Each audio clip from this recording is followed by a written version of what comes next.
काजल बहू से सर की मालिश कराऊंगी, बहुत खुजली रहती है सर में, पता नहीं क्यों। सफेद बाल तो नहीं हो गए कहीं मुझे। पूछती हूँ क्या कर रही है बहू। अरे ओ काजल बहू। हाँ मम्मी जी। बहू दोपहर हो गई है, काम खत्म कर लिया कि नहीं? मम्मी जी सारा काम खत्म हो गया मेरा, बस अब तैयार होके पापा के पास ही जा रही थी। अरे पर मुझे कुछ काम था तुझसे, और तू मौका देकर अपने मायके जाने की सोचने लगती है। मम्मी जी पता है ना आपको, पापा आजकल कैसे रहते हैं, अपना बिल्कुल ध्यान नहीं रख रहे हैं। बस इसीलिए सोच रही थी थोड़ी देर के लिए उनके पास चली जाऊंगी और उनकी कुछ मदद हो जाएगी। काजल बहू रोज दूसरे दिन मायके बैठी अच्छी नहीं लगेगी। अरे 4 कदम पे तेरा मायका है, पर इसका मतलब ये थोड़ी ना है कि तू रोज उधर बैठी रहेगी। ऐसे थोड़ी ना काम चलेगा इधर। आपकी बात बिल्कुल सही है, 4 कदम पर मायके होने का मतलब ये नहीं कि मैं रोज मायके जाऊं। लेकिन आप मेरे पापा की हालत भी जानते हो, वो खाना भी नहीं खा रहे ढंग से। मैं जाऊंगी तो उनका मन भी बहल जाएगा और कुछ खाना बनाकर भी खिला दूंगी। अब तू इतनी जिद करेगी तो भेजना ही पड़ेगा, जा तो। हे भगवान, रोज रोज के ड्रामे हो गए इस बहू के, कैसे काम चलेगा। कहाँ मैं सोच रही थी बहू से तेल मालिश कराऊंगी सर में, लेकिन सर के पट्टा बांधना पड़ेगा। अब सर दर्द जो कर गई मुझे। ए माँ क्या हुआ, ऐसे क्यों बैठी हो? अरे पूजा बेटा क्या बताऊं, बस सर दर्द हो रहा है थोड़ा। पर हुआ क्या है, और भाभी कहाँ है? अरे तेरी भाभी अपने पापा से मिलने गई है। माँ आज तो कुछ ज्यादा ही टाइम नहीं लग गया भाभी को। अरे बता रही थी तबीयत ठीक नहीं है उसके पापा की। हाँ माँ ये तो बात है, जब से भाभी की मम्मी गई है तब से उनके पापा की तबीयत बिल्कुल ठीक नहीं रहती। हाँ और इस बहू का रोज रोज का ड्रामा हो गया है मायके जाने का। पर माँ भाभी कोई शौक से थोड़ी ना जाती है, मजबूरी है उनकी। मैं तो इस वक्त भाभी का ही साथ देना चाहिए। अब भाभी वहाँ घूमने फिरने तो जा नहीं रही है, मजबूरी है उनकी। बेटा देख ज्यादा तरफदारी ना कर तेरी भाभी की। अरे ये तो मुझे भी पता है उसकी मजबूरी है, इसका मतलब ये नहीं है कि वो रोज मायके बैठी रहेगी। इस घर की बहू है, जिम्मेदारी बनती है इस घर के लिए भी कुछ उसकी। माँ तू ही बता, भाभी के पापा का भाभी के अलावा है ही कौन? भाभी की तो माँ पहले ही खत्म हो चुकी है और उनके भाई बहन भी नहीं है, इकलौती है। तो भाभी का ही तो फर्ज बनता है ना अपने पापा का भी ध्यान रखे। तो कॉलेज से आए ना, जाके अपना काम कर ले, ज्यादा उसकी तरफदारी करने की जरूरत नहीं है इधर। जब देखो भाभी की तरफदारी करेगी माँ तो इसे कुछ नहीं लगती। मम्मी जी ये देखो सुबह से शाम कराई है। अरे बहू सारी जिम्मेदारी अपने मायके की निभाएगी, ससुराल में भी कुछ कर लिया कर। अरे ससुराल में भी घर मान के रह ले, थोड़ी बहुत जिम्मेदारी इस घर की भी निभा ले तू। अरे माँ क्या आते ही भाभी के पीछे पड़ गए हो? तो चुप कर, बहू से बात करने दे मुझे। मम्मी जी मुझे मायके जाने का कोई रोज रोज शौक नहीं है, मेरी भी मजबूरी है, इसके चलते ही रोज मायके जाती हूँ मैं। आपको सब पता है कि पापा का मेरे अलावा कोई नहीं है। अगर ऐसे वक्त में मैं उनका साथ नहीं दूंगी तो कौन देगा?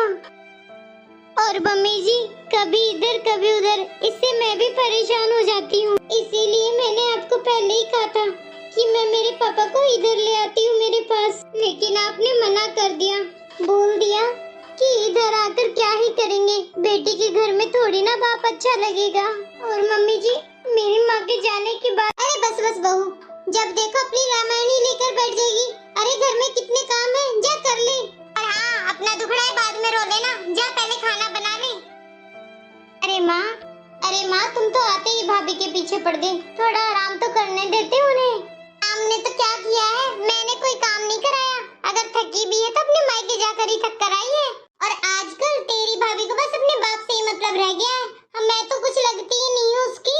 अरे माँ इतना नहीं बोलना चाहिए था, बेचारी करती तो है, कभी इस घर का काम करेगी, कभी उधर जाकर अपने मायके का करेगी। माँ तुम तो सारा दिन अपने कमरे में बैठी रहती हो, ये नहीं कि थोड़ी बहुत भाभी की मदद करा दो, अकेली बेचारी परेशान हो जाती है। अरे ऐसी कौन सी गुट्टी पिला दी तेरी भाभी ने, जो तुझे मुझ में तो सारी कमियां नजर आ रही है और तेरी भाभी में सारे गुण नजर आ रहे हैं तुझे।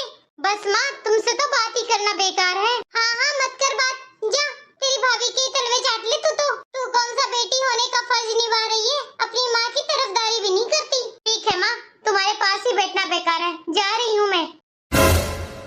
हे भगवान कम से कम बेटी तो ढंग की दे देता।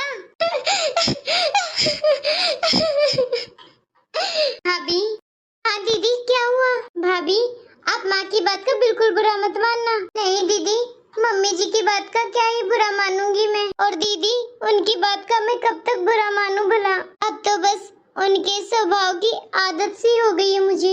अरे भाभी, आप अपने पापा को इधर ही ले आओ। भाभी, आपको देखो कितनी भागदौड़ करनी पड़ती है। आपको दोनों घरों का काम करना पड़ता है। दोनों घर संभालते संभालते कहीं आपकी तबीयत ना खराब हो जाए। आप अपने पापा को इधर ही ले आओ। हाँ दीदी, मैंने भी यही सोचा था, पर मजबूरी है मेरी। मैंने मम्मी जी से पूछा था, पर मम्मी जी ने मना कर दिया था। माँ तो ऐसा काम कर ही देगी। एक काम करो भाभी, मैं आपको एक तरकीब बताती हूँ, आप वही करना। कैसी लगी भाभी मेरी तरकीब? ठीक है दीदी, अब ऐसा ही कर कर देखते हैं। मम्मी जी, आपने बिल्कुल सही कहा था, मेरा सारा ध्यान इसी घर में होना चाहिए। अब आप बिल्कुल चिंता मत करो, मैंने मेरे पापा को मेरी बुआ जी के घर भेज दिया है। मम्मी जी, मेरी बुआ ने कहा है कि वो बहुत ध्यान रखेगी मेरे पापा का, और फिर वो तो पापा की बहन ठहरी, तो मुझे भी कोई चिंता करने की जरूरत नहीं है। हाँ बहू, अब की तूने अकल वाली बात। सही रहा, तेरे पापा को भेज दिया तो अब तू भी हमारे घर में ध्यान दे लेगी थोड़ा। अरे नहीं तो बस अपने मायके में ही रहती थी। हाँ मम्मी जी, अब मैं आपकी पूरी तरह सेवा कर पाऊंगी। हाँ ठीक है मम्मी जी, चाय बनाकर लाती हूँ आपके लिए। देखा मेरी डांट का असर, एक बार बहू को धमकाया है, अकल आ गई रात भर में।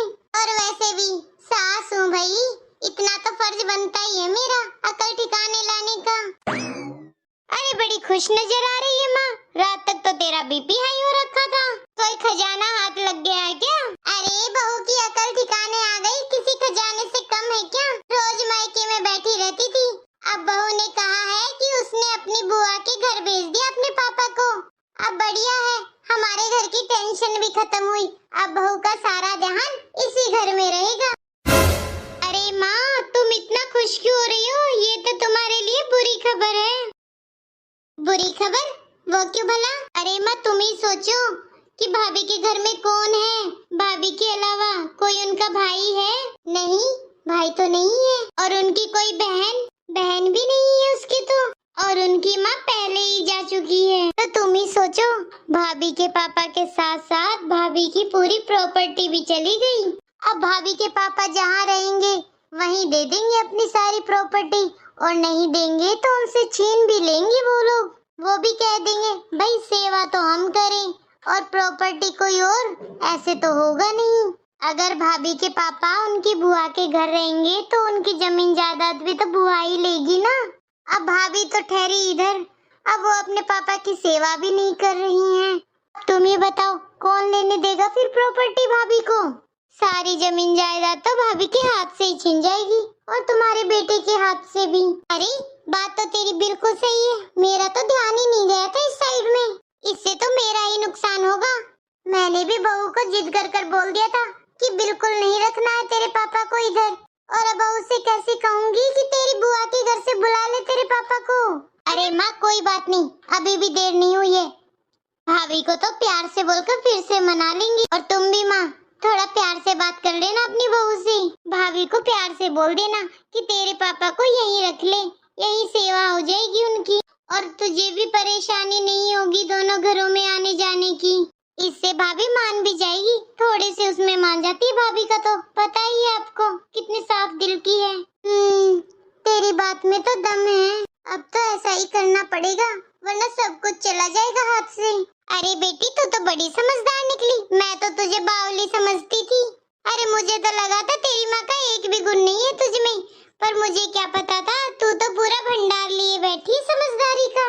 अरे माँ वो सब तो ठीक है, बेटी भी तो तुम्हारी हूँ, बस अब तुम भाभी से बात कर लो, किसी तरह बस भाभी मान जाए। ठीक है, अभी बात करती हूँ बहू से। बहू, अरे ओ काजल बहू। हाँ मम्मी जी। अरे बहू, मैं सोच रही थी तू कितनी परेशान हो जाती है धूप में, कभी इधर कभी उधर। बहू देख, तुझे तो यही लगता होगा तेरी सास तुझ पर कितने अत्याचार करती है ना? पर बहू तेरी सास इतनी भी बुरी नहीं है, वो तुझे प्यार भी बहुत करती है। मैंने तुझे मना तो कर दिया तेरे पापा को इधर आने के लिए, लेकिन मेरा दिल बड़ा दुखी हुआ था, पर अंदर से बड़ी दुखी थी। इसीलिए सोच रही हूँ कि तेरे पापा को इधर बुला ही लेते हैं, इससे तुझे भी परेशानी नहीं होगी। क्यों? और फिर तेरे अलावा तेरे पापा का है ही कौन? तुझे ही तो ध्यान रखना होगा इस उम्र में उनका। हाँ मम्मी जी, मेरे अलावा कोई नहीं है मेरे पापा का। ठीक है बहू, तू चिंता मत कर, मैं तेरे पापा के आने की सारी तैयारी कर देती हूँ। ठीक है, मैं सारी तैयारी कर लूंगी, बस तू अपने पापा को ले आना आज। ठीक है मम्मी जी। थैंक यू दीदी, आपने इतना सब किया मेरे लिए। दीदी पता है, बचपन से मुझे बहन भाई की कमी हमेशा खली है। अब मुझे लगता है शायद भगवान ने नंद के रूप में आप ही दी हो मुझे बहन। थैंक यू दीदी, आपने मेरे और मेरे पापा के लिए बहुत कुछ किया है। Thank you so much. अरे भाभी बस, अब आप ऐसी बातें मत करो। आप तो बस तैयारी करो अपने पापा की इधर आने की। उनका अच्छे से ध्यान रखना ताकि वो जल्दी से ठीक हो जाएं। हाँ दीदी, थैंक यू सो मच।